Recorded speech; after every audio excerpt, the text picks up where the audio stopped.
back into the swing in the mix again. So it's a competitive fight and a great undercard. Frank, just with the recent news of Dana White entering the boxing realm with TKO Boxing, what do you make of his opinion that boxing's broken, needs to be rebuilt from the ground up, one world title per weight class, and do you see him as a rival in the sport now, a direct rival? I don't know, Whis. I mean, look, he's got his opinion, I've got my opinion. It don't look broke to me. The only thing that's broken boxing today are the tables. Other than that, we've had great, we're putting good shows on. They're quality fights. They're selling out. In this country, it's not broken. We've sold out. Look what we've had on all the shows at Wembley, Tottenham, big shows. People turning out from on a regular basis.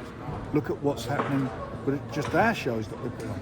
Got a fantastic crowd here on Saturday night. Look at even us down in Bournemouth a couple of weeks ago, sold out down there. We've got Scotland. There's only a few tickets left for that.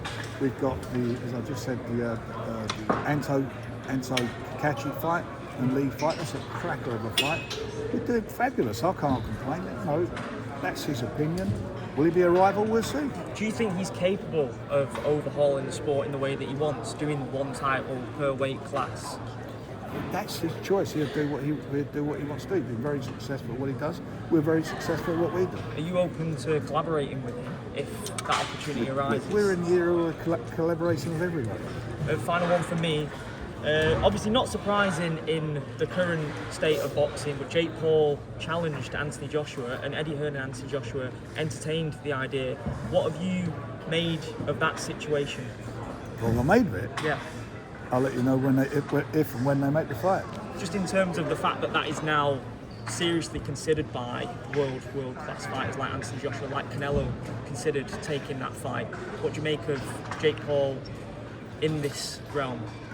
What do I make of him? Yeah. I think he's a brilliant promoter. I think he really promotes well. He's not stupid, and he's made out of his previous life. He's turned that in and turned that into generating huge income. They're very smart guys, and that fight, if it was to be made, everyone's going to buy into it, aren't they? They want to watch it. You watch it? If you were Eddie Hearn, you would do the same thing. You would be open to discussing that. Well, look, I'm not. I didn't like the Mike Tyson fight. Didn't like that at all, and I didn't watch it. But they do it. They do it. There's no one forcing. That's up to them what they want to do. They're taking the punches. They want to go in there and they want to do it, providing they're medically fit to fight, providing that all the safety aspects are in there. That's their business. It's not my business. Frank, speaking on Delicious, there was talks of him potentially joining the WWE instead of boxing. Did you have any discussions with him about this, and how close was that? Do you know? He see the light. He knew that he had to be in boxing, and we didn't want to lose him to wrestling.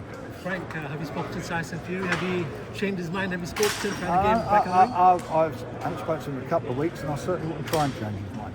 And I wouldn't even attempt to do that. Whatever he wants to do, he'll do. He's enjoying life, and God bless him. Frank, just with the future schedule, Hamza Shiraz, is there any news on when he's due Yeah, back? he'll be out in the summer. We're going to announce our next raft of shows. We've got about 4 or 5 shows that we're announcing, and now brilliant. One we'll be announcing on Monday. Do you think, obviously with Canelo signing that deal with Riyadh season, if it all goes well with Shiraz move up in weight, do you think he could land one of those two Canelo fights in 2026? He could do that, but he's got to come back. He's got to show his back. He's got that draw. And obviously struggled at the weight. Now he's moved up a weight, as you just said. It's up to him. Go out, keep winning, and hopefully get yourself. Frank, you've made it clear that you'd like to see Conor Benn knock out Chris Eubank Jr. You've made it clear that you want to see win that fight. How do you actually see the fight playing out, and what have you made of Chris Eubank, the way that he's carried himself in the build-up? First of all, we all talk about the best fight and the best. That's not the best fight and the best, but it's a fight. There's a demand for it from the public because of their history. So that's why it's selling so well and doing so much business. How do I see it playing out? I don't know if Conor can give away the weight. I don't know.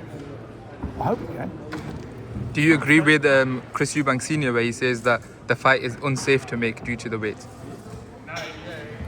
That's up to his up to his teams to decide that. It's up to the boxing board of control. That's not up to me. What fight would you want to see in 2025 if you could make one fight? What fight? Yeah. Bloody hell. I'd like to see the undisputed heavyweight title fight. Frank, just a last one from myself. Talking about Chris Eubank Jr., Billy Joe Saunders' name always pops up. He's been on sidelines for the last couple of years. Has it entertained your mind to maybe see where that's going and if potentially he's going to enter the ring again? No, I haven't. I mean, I know Bill's been out there. He's been training very hard, so he'll make his decision what he's going to do. Who knows? Who knows with Bill? You know, Bill beat him last time, and they were young men then, and Bill beat him, and I thought he won it by at least 3 rounds. Thank you very much. Thanks, Frank.